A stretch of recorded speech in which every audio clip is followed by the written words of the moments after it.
Olá, estudante, tudo bem? Quem nos fala aqui é o professor Enoque e vamos iniciar hoje uma tarefa bem legal que é comentar as unidades de aprendizagem desta disciplina.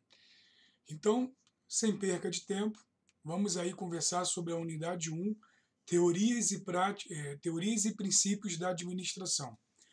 Então, pessoal, falar um pouquinho da administração, das teorias, né, mais importantes da administração. É um desafio muito grande, visto que o compêndio de material é bem amplo e o tempo é bem curto. Então, eu vou tentar fazer um resumo aí de cada teoria, de cada escola, né, para que a gente possa absorver um pouquinho desse conhecimento, tá bom? Então, vamos lá. Antes de falar sobre as teorias, pessoal, eu queria falar um pouquinho sobre a administração, né? Você deve estar se perguntando, professor, desde quando a administração existe? A administração existe, pessoal, desde muito tempo, né? O livro mais antigo que nós temos é a Bíblia, e a gente vê já no livro, no primeiro livro, que é o livro de Gênesis, é, atos de administração, né? Nas histórias ali de Noé, no livro de Êxodo já na história de Moisés, liderando um grande povo, e ao longo de toda a humanidade, a administração ela sempre fez parte da vida das pessoas. Com o avanço da civilização, com o surgimento de produtos, né, com o surgimento de empresas, a administração ela ganhou uma importância ainda maior, porque ela começou a ganhar teorias. Muito disso por causa da Revolução Industrial, né? Então, o que é uma teoria? A teoria é um conjunto de preposições que procuram explicar os fatos da realidade prática.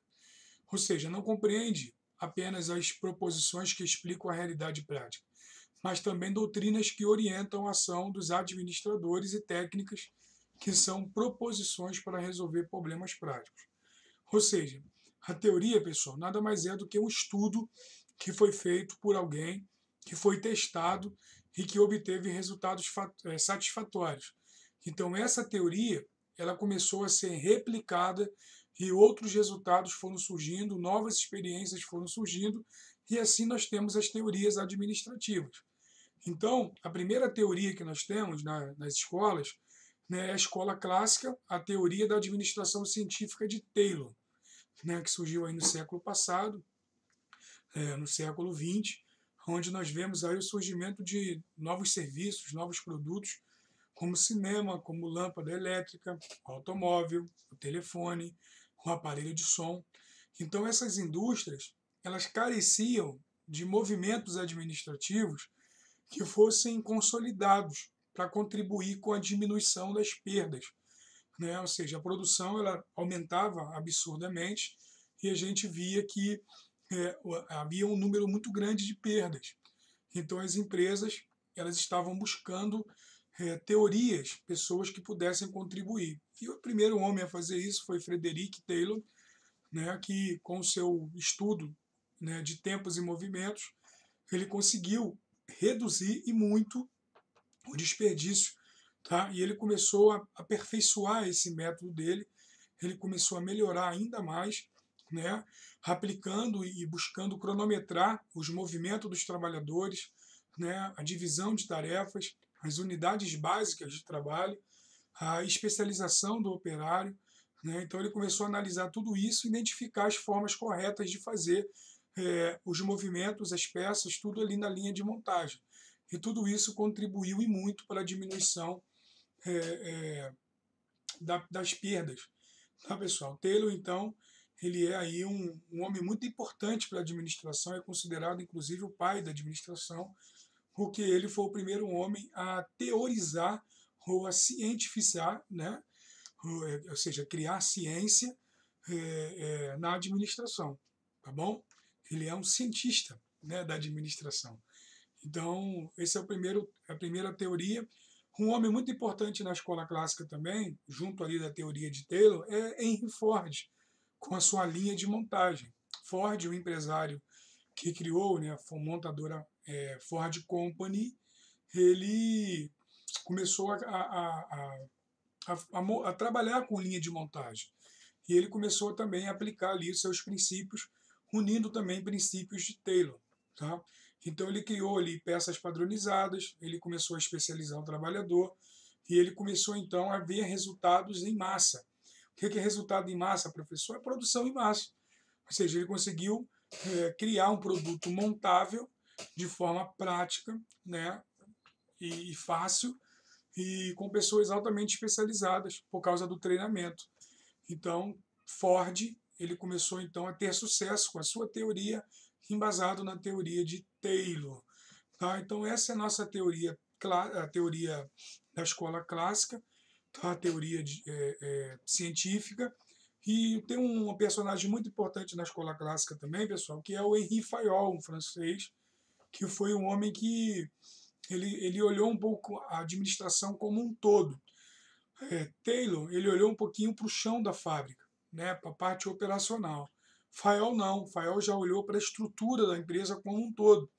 Ele queria aumentar a eficiência da empresa, né, ele queria aumentar o funcionamento da empresa, então ele criou um processo administrativo, uma estrutura administrativa.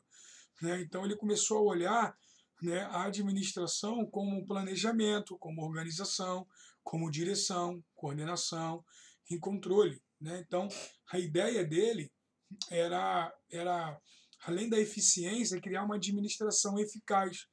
Então, ele começou a criar teorias voltadas para a divisão do trabalho, autoridade e responsabilidade, disciplina, unidade de comando, unidade de direção, e por aí vai.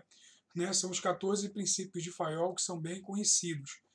E, além disso tudo, né, Fayol ele criou o processo administrativo dividido em 5 elementos: prever, organizar, comandar, coordenar e controlar. Né, que ele fazia questão de levar isso à frente, justamente para que a administração ela fosse totalmente pensada, planejada, né, para que houvesse todo um acompanhamento aí durante os seus processos. Então nós temos aí a administração científica, a administração clássica, e logo depois nós temos um sociólogo, né, que é o Max Weber, que já pensou a administração de forma burocrática. E quando a gente fala de burocracia, a gente está falando de racionalidade, de normas, de leis que regem toda a administração. Ou seja, a administração ela deveria assegurar estabilidade, previsibilidade, padronização de comportamentos e decisões para que a eficiência e os objetivos fossem alcançados.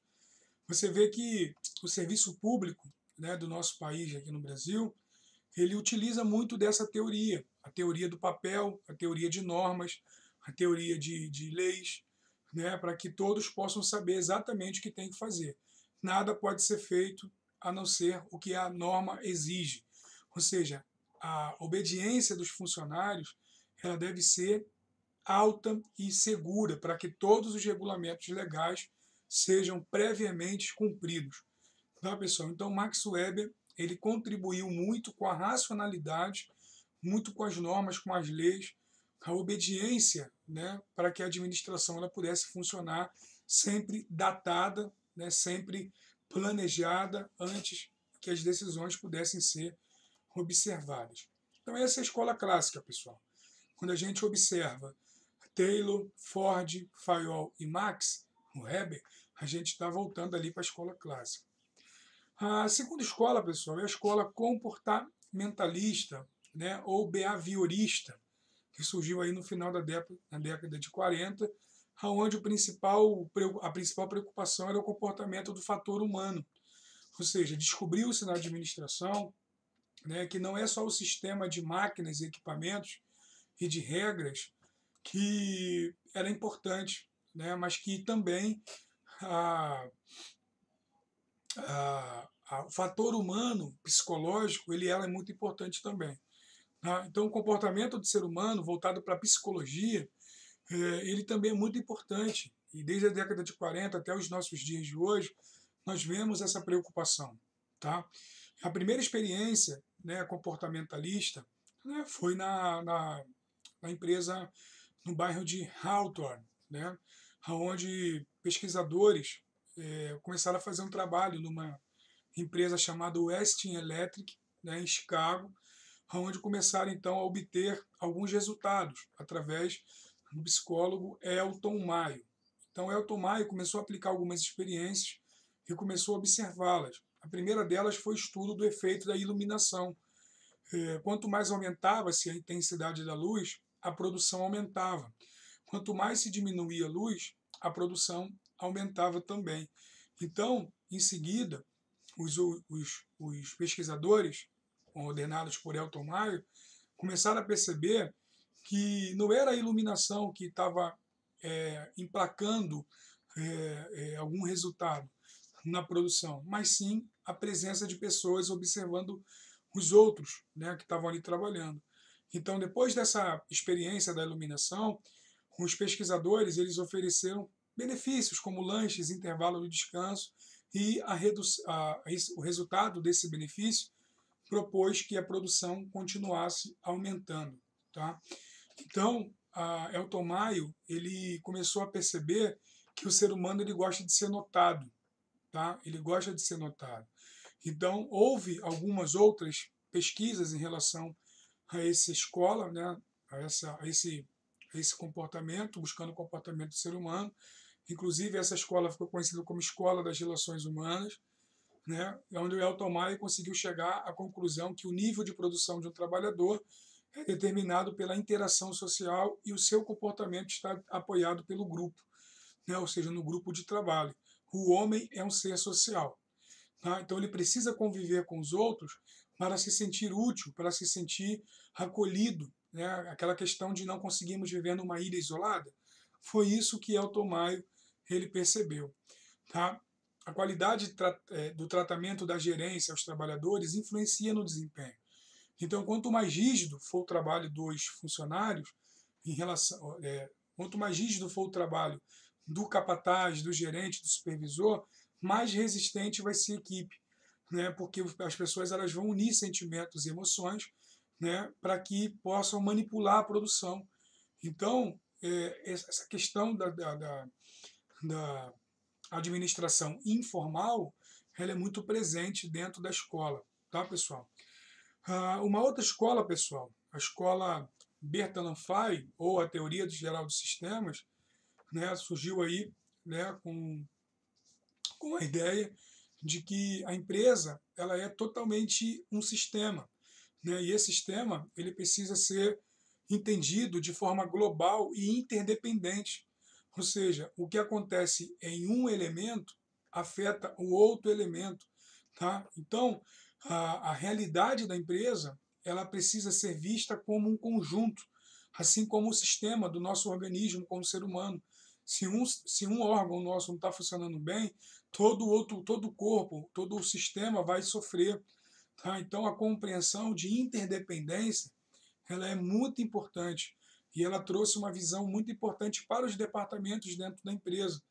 Tá? Por quê? Porque a escola sistêmica, né, ela precisa criar dentro do administrador, para que ele administre a empresa, vendo que todos os elementos relacionados entre si precisam trocar informações e trocar os mesmos objetivos. Tá? Não existe parte isolada, não existe elemento isolado. Tá? Precisa ter interação entre as pessoas. Tá, pessoal? Então, essa escola da teoria de sistemas aí, ela é muito, muito importante. Tá? Então, eu trouxe para vocês aqui um pequeno comentário, né, sobre as escolas clássica, né, a escola de Taylor, de Fayol, né, e para fechar a aula de hoje, pessoal, a gente precisa entender que a administração ela trabalha em cima de princípios, como o princípio da organização, né, nada na administração, pessoal, funciona sem organização.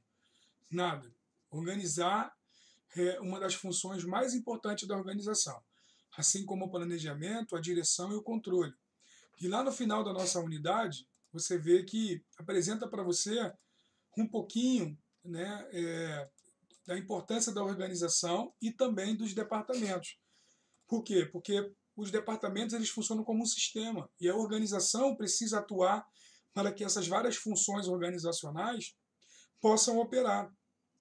Produção, vendas, marketing, operações, recursos humanos, Cada um desses trabalham de uma forma, finanças, contabilidade, tá? Então, olha a importância de você entender o planejamento, o controle, a direção e a organização, tá? É o PODC, planejamento, organização, direção e controle. E aqui a gente fecha essa primeira aula fazendo um apanhado geral aí desse primeiro encontro, tá bom? Espero que você tenha aprendido e na próxima reunião, caso você tenha dúvida, você pode mandar lá no fórum de dúvidas.